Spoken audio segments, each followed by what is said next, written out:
All right, let's talk about chapter 26, vision and optical instruments. So we'll talk about how the eye works, talk about how we can fix nearsightedness or farsightedness or astigmatisms, and astigmatism, and then color and color vision, and then how microscopes and telescopes work, and then problems that arise in optical systems. Okay, so the eye here, this is your basic eyeball. You've got this retina along the back here. You've got a blind spot where your optic nerve takes all your signals out of the eye, and so there are some tricks to find where that is on your own vision. Usually your brain covers it so you can't tell, but it's always there. You've got a lens here. You've got a cornea that protects it and also acts as a little bit of a lens. And then you've got your pupil here that lets light in and out, so it's basically an aperture. And then you've got the little muscles here which adjust the shape of your lens to allow you to focus on near things and far things. Okay, and then you've got your aqueous humor, which is this little pouch of water here, or something gooey. And so, some people need to replace their corneas when they get older because of different diseases or deficits that happen over time. It turns out your cornea absorbs a lot of UV light, and that over a long time can probably damage it. Okay, so that's your main thing. So your light rays come in to your eye and get bent, and if your eye is good, or if you have good vision 20/20 or whatever, then those rays will focus onto your retina. If you have bad vision, those rays will either focus before or they will focus after your retina, and then you will have trouble making a clear image out of it. So here's an example of, you're looking at a tree, and then you've got a couple rays here. They draw 4 different rays and how they come into the eye here, and you can see that the image is a little bit demagnified and upside down on your retina. So the images on your eye in your retina, they are upside down, and your brain makes them right side up, so that you're not walking around upside down all the time. The various materials in your eye have these indices of refraction, which allow scientists and physicians and eyeball people to study how the rays go through the eye and where the different issues arise that cause vision deficits, because of variations maybe in the amount of water in your eye, the amount of air, how thick your cornea is, your aqueous humor, the lens, and the vitreous humor, which is this larger area of goo. Okay, so this key word here, accommodation, is basically refers to the eye's ability to accommodate for objects at various distances. So if you have good accommodation, then you are able to look at things close and far. You can accommodate the full range of things, so of distances. So this is a example. If you have a distance that's very large, then the rays are coming into the eye parallel, and then you get an image over there. If the object distance is very small, then your rays are not parallel when they come in, and your eye should still be able to focus that, and you can see that the lens changes its shape to adjust the focal length, so that, or the power is what they're referring to here, 1 over the focal length, so that they are able to see the image. So remember, power is defined as 1 over the focal length, shown here. And so 1 over f equals 1 over o plus 1 over I. And again, we've got our image over object distances and image over object heights for our magnifications. And this can help you, calculate the eye, physics of the eye. Okay, so we got a couple examples here to go through. So, okay, let's say your lens is too strong then, and you focus distant objects in front of your retina, or let's say your eyeball is kind of egg-shaped, so that in both cases you're focusing your image in front of the retina. So you're going to have what's called myopia, which is called nearsightedness because you cannot see far, you can only see near. So it's called myopia or nearsightedness because you cannot see far-sighted things clearly or faraway objects clearly. If your lens is too weak, so it doesn't converge those lenses fast enough, or if your eye's too short, then your image is formed beyond the retina, and then that's called hyperopia, and that means you have farsightedness because you'll be able to see faraway objects because it'll focus on your eye, okay, but it won't be able to focus things that are close, okay? And so the farthest object that you can see is called the far point of the eye, and the closest object that can be seen clearly is the near point. So normally the far point of a normal eye is infinity. So normally when your eye is totally relaxed, you can form an image on your retina just fine. If you cannot see something from far away, then your near point is going to be closer. So maybe you can see an object here and your eye can focus that, but as soon as it goes a little bit further, now it's blurry and you can't see anything. So your near point would be that distance, or your far point would be that distance there. Okay, and then your near point, same thing. How close, like normally someone might be able to see something that's 20 centimeters away, boom, boom. But if, let's say out here, now it can't anymore. And so that's, let's say 30 centimeters is the closest they can see something clearly. That's their near point. And so then what an eye doctor would want to do is put some glasses on to move that near point back to 25 centimeters so that they can have normal vision again. So that's some keywords here to make sure you understand is nearsightedness or myopia, and then the far point, and then farsightedness and hyperopia, and then the near point. Okay, so the far point is normally infinity, and the near point is normally about 25 centimeters. Okay, and you can test this out by just bringing your hand close to your eye until it starts to get blurry, and then take a ruler and then measure that distance, and that will be your near point. Okay, so how do you correct for this? So if you want to correct nearsightedness, what you need to do is put a diverging lens here, and that will help separate the rays a little bit before they enter your eye, and that effectively pushes the rays back onto your retina to get them back where they need to be. So this would be the case of your eye focusing a little bit too hard, your lens is too strong, or your eye is too long, and so this lens will just kind of push the light out a little bit and then focus it back onto your eye. Okay, so let me see, continue on. So then, okay, so for fixing nearsightedness, you will want the lens to be in front of the eye like this, but you want a converging lens because your lens isn't strong enough, so you'll actually bend the ray from here, bring it down a little bit closer, and then what that does is allows it to focus sooner by giving it a little bit of a head start.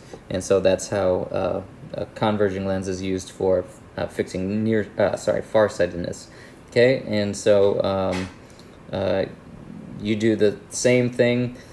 This is your lens, your object is going to be here, your image is going to be here, your image distance, and normally you'll have the distance of your eye, they'll give you that, and then say that the lens is 2 centimeters in front of your eye, so then your total image distance is going to be 2 centimeters plus, the 2 centimeters of your retina, whatever that is, and then so your total distance is that. So for example, what power spectacle lens is needed to allow a farsighted person whose near point is 1 meter to see an object clearly that is 25 centimeters away?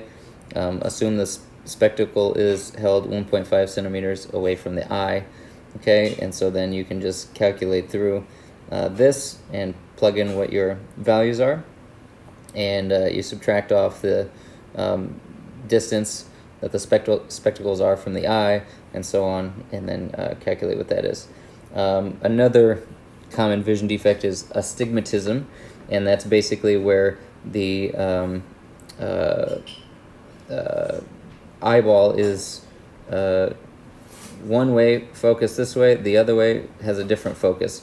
and so it's like a spherical aberration that prevents your eye from focusing across. So you can't just fix it with one lens. You actually need what's called a spherical lens to fix it.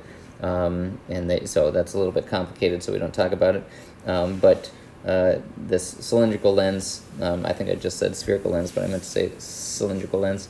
That is what is used to correct the astigmatism, and that's a little more complicated to fix.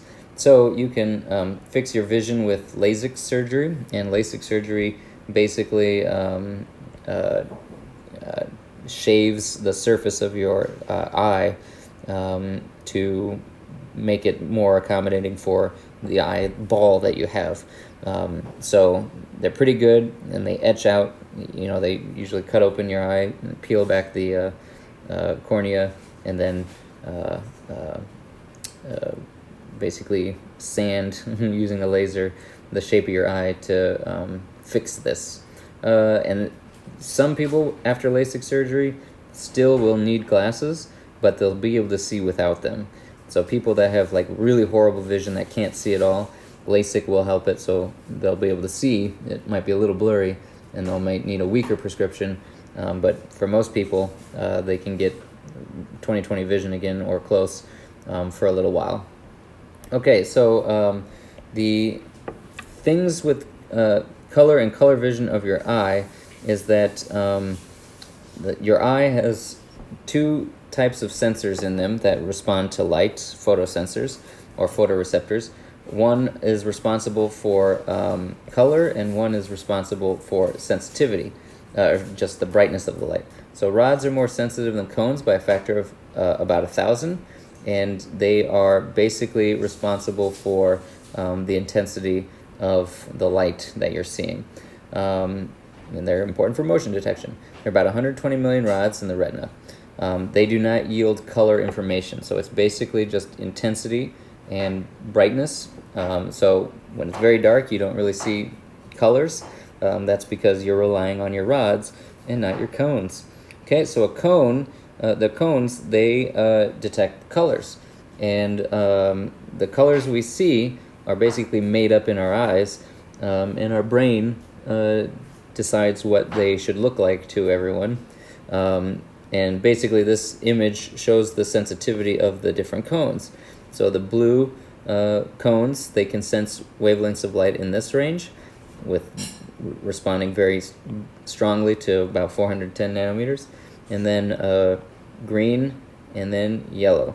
Okay, and so this is basically the sensitivity versus wavelength for the different rods. So you can see there's some folks that have different color blindness. We'll talk about that, but that's when these get a little too close to each other and they overlap. So then your eye can't tell whether it's looking at red or green because both sets are firing at the same time.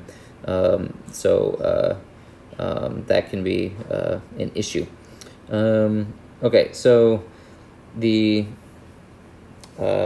reason things appear certain colors, let's say you shine all of the light onto a blue object, a full rainbow, white light for example, you shine white light onto a blue object, only blue light is scattered off, so it appears blue.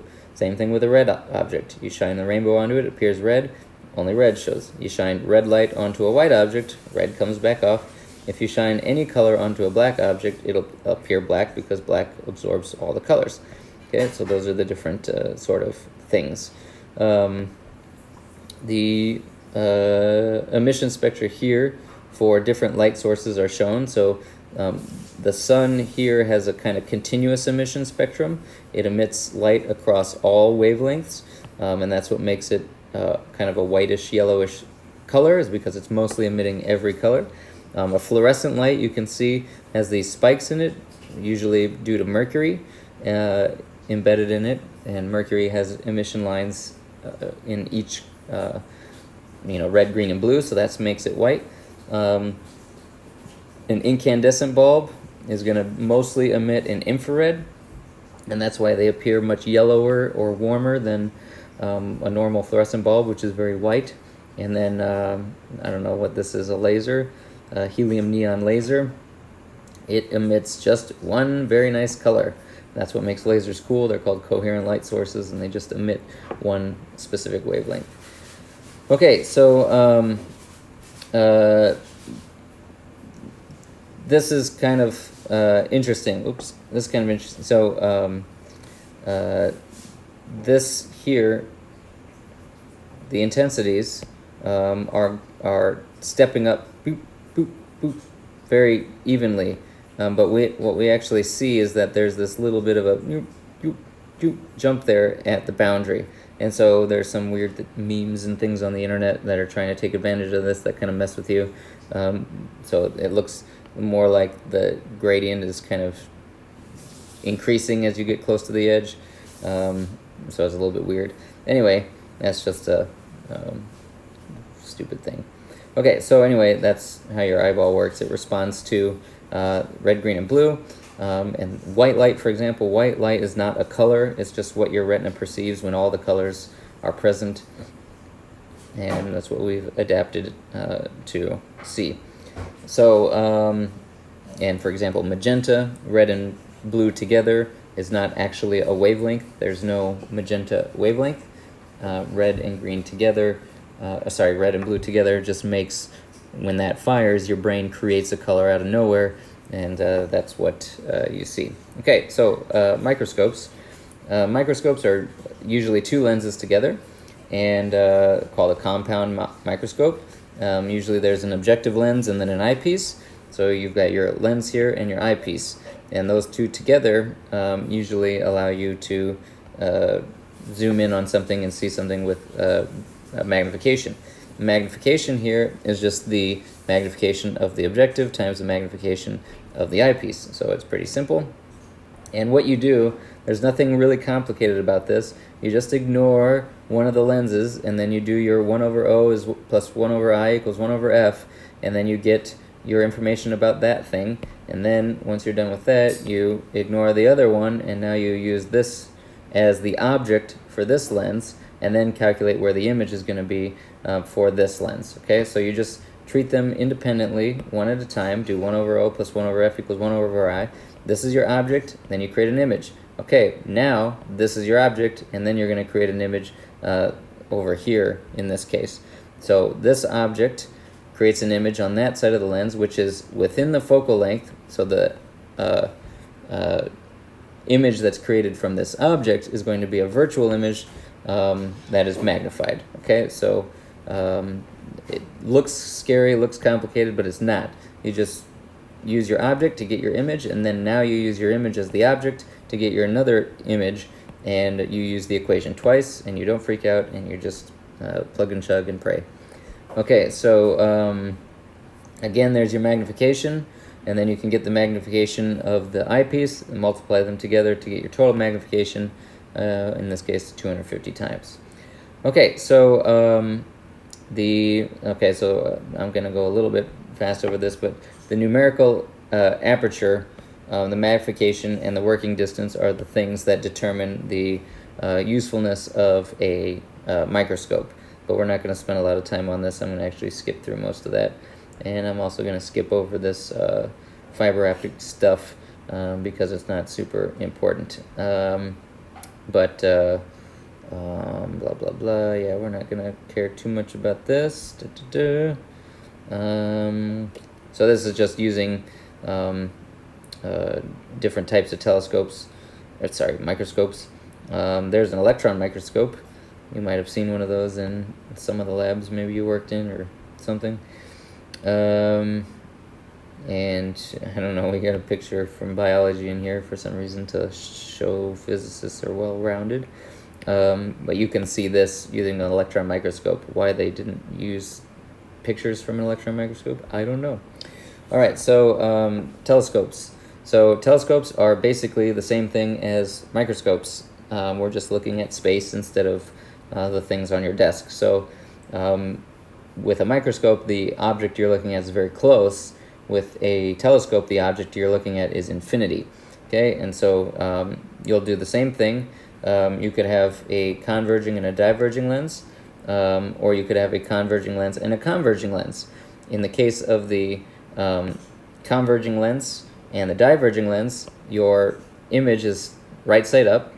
You see the top ray comes in and the bottom ray comes in, and the top ray is still on top, the bottom ray is still on the bottom. In the case of a two converging lens, the tree, when the light comes in, ends up upside down. So your tree would be really far away over here, and the light ray that comes in inverts the image and makes it upside down.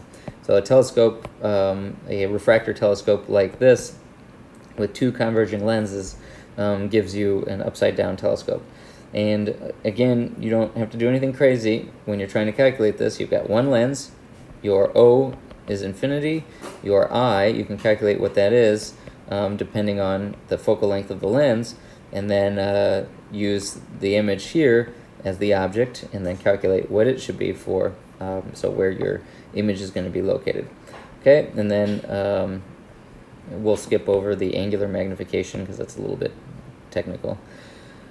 Okay, and so we're not going to do three lens systems, but here's an example of one, which is just giving you a right side up image. So that's a way to fix the invertedness by doing it that way.